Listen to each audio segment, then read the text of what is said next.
Action.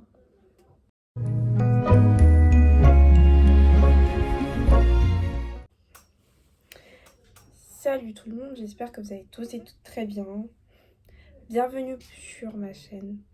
Pour ceux qui me connaissent pas, je me présente parce que c'est vrai que du coup ça va faire exactement presque 2 ans du coup que je n'ai pas fait de vidéo. Donc pour ceux qui me connaissent pas, je m'appelle Tina et j'ai 19 ans. Donc voilà. Ça fait exactement presque 4 ans que je suis sur YouTube, de choses qui se sont passées entre temps. Mais là, je suis de retour pour une nouvelle vidéo. Et dans cette vidéo, on va parler de comment se rapprocher de Dieu pour 2025. Comme je vous ai dit, c'est la nouvelle année, donc voilà, il faut se préparer spirituellement, mentalement. Donc voilà, du coup, c'est pour ça que je vous ai préparé cette petite vidéo. Donc c'est parti.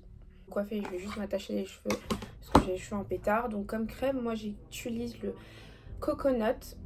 Donc voilà, je sais pas si vous voyez, donc coconut hibiscus. Donc voilà, au smoothie, ils sont tellement bons.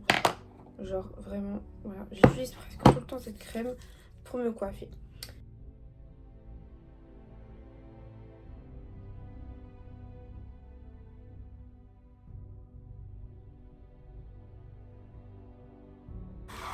Comment se rapprocher de Dieu en 2025? Parce que voilà, je trouve que déjà, premièrement, il faut avoir une routine spirituelle parce que c'est très très important. Donc une routine spirituelle adaptée. Donc voilà pourquoi du coup je vais vous donner mes petits tips de comment il faut se rapprocher de Dieu en 2025. Il faut savoir que ça fait exactement 4 ans que je suis du coup chrétienne protestante. Mais bon, moi je m'en moque un peu de ça, des branches. Le principal c'est d'avoir une relation avec Dieu et surtout de pouvoir rentrer au paradis. Moi je ne suis pas de ceux qui ont plusieurs branches. Mais pour vous dire que on va dire entre autres, les églises que je fréquente sont des églises de catégorie protestante. Avoir votre petit planeur parce que c'est très important. Alors celui-là, je l'ai acheté à Action. Donc c'est un petit planeur trop mignon, rose et tout. Donc voilà, moi j'aime trop. Et c'est là où j'écris vraiment tous mes tips du coup pour l'année en fait. Parce que c'est très important.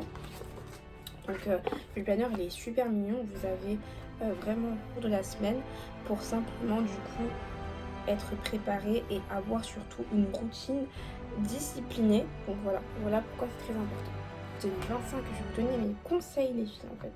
Premier conseil, déjà tu dois lire ta Bible régulièrement. Alors je fais mes 2 Bibles que j'ai achetées et mes préférées. Donc déjà premièrement, si tu es né de nouveau et que tu ne sais pas par où commencer ta Bible en fait, pour lire la Bible, je te conseille par lire le Nouveau Testament. Le Nouveau Testament, il est plus adapté aux personnes qui sont nouveaux dans la foi. Ce qu'il faut savoir, c'est que quand on est nouveau dans la foi, on ne sait pas forcément comment comprendre en fait l'Ancien Testament parce que c'est assez complexe quand même, il y a beaucoup de trucs et tout, etc. Et ça peut être très difficile pour une personne qui est nouveau dans la foi ou qui est un bébé spirituel de comprendre l'Ancien Testament parce que c'est un livre assez complexe, beaucoup plus facile, beaucoup plus simple en fait à comprendre parce qu'il y a les histoires de Jésus et c'est là en fait où il y a tout, il y a les évangiles et tout. Donc voilà pourquoi c'est très important du coup de pouvoir lire en fait tout simplement le Nouveau Testament et ce sera plus facile pour les nouveaux dans la foi.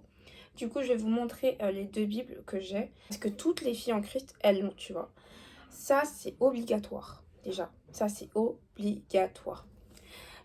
J'aime beaucoup cette Bible, en tout cas c'est ma préférée et la particularité c'est que déjà premièrement dans cette Bible vous avez le sommaire, donc voilà vous avez le sommaire et tout avec mais la particularité de cette Bible c'est que en fait vous avez tous les noms des femmes de la Bible et sujets.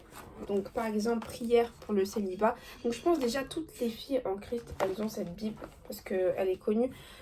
C'est celle-ci, c'est une Bible en argent. Elle est vraiment trop belle et c'est ma préférée. Ça fait exactement 2 ans que je l'ai. Donc déjà la première étape c'est vraiment de lire sa Bible pour pouvoir commencer sa foi. Pourquoi? Parce que la Bible c'est là où il y a tout écrit en fait. Vous allez comprendre la nature de Dieu, vous allez comprendre en fait qui est Dieu en personne. Et moi personnellement je crois en Dieu, je crois en l'existence de Dieu, mais je peux pas en fait croire en Dieu et que je ne lis pas sa parole, tu vois.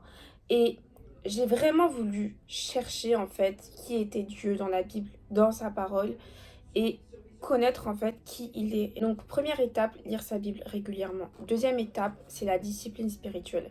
En fait, tu peux pas être une tad girl en Christ si déjà premièrement t'es pas discipliné spirituellement. Alors moi au début de ma foi, j'avais vraiment du mal avec ça, avec la discipline spirituelle. C'était en fait que je programmais une routine spirituelle, donc ça veut dire que minuit je prie, tous les minuit je prie, tous les 6 heures je prie, tout ceci, enfin vraiment j'avais une routine. Et les routines c'est bien, faut pas que ce soit une obligation, des fois il faut vraiment que ce soit poussé par l'Esprit de Dieu, que tu puisses du coup avoir cette certaine discipline, tu vois.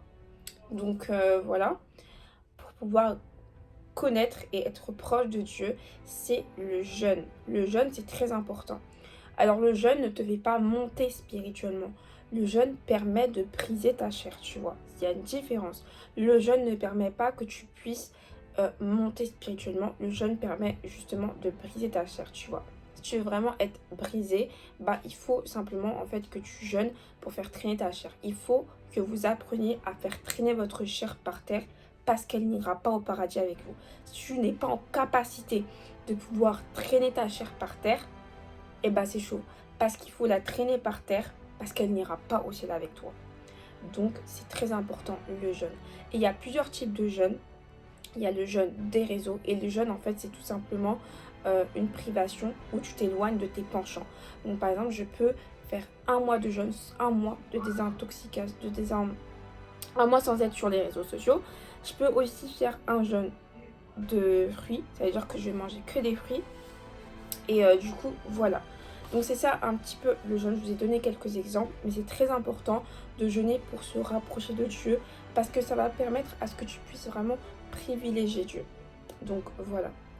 Ensuite, la quatrième étape pour pouvoir être proche de Dieu, c'est la repentance. Tu ne peux pas être une chrétienne, une taille girl en Christ si déjà tu n'es pas en capacité de te repentir et de demander pardon à Dieu. La repentance, c'est quoi? C'est quand tu reconnais que tu es pécheur, quand tu reconnais que tu as besoin de Dieu. Et c'est comme une sorte de soumission et comme une sorte aussi de pardon que tu es en train de faire à Dieu. Et chaque jour on pêche et chaque jour on doit demander pardon à Dieu parce qu'on pêche consciemment et inconsciemment à cause de Adam et Ève. Notre nature est pécheresse parce que nos parents, donc les parents de tous les êtres vivants, du coup ce qui fait que le péché sera de génération en génération. Et voilà pourquoi on doit toujours être dans cet acte-là en fait de repentance et se repentir parce que c'est très important.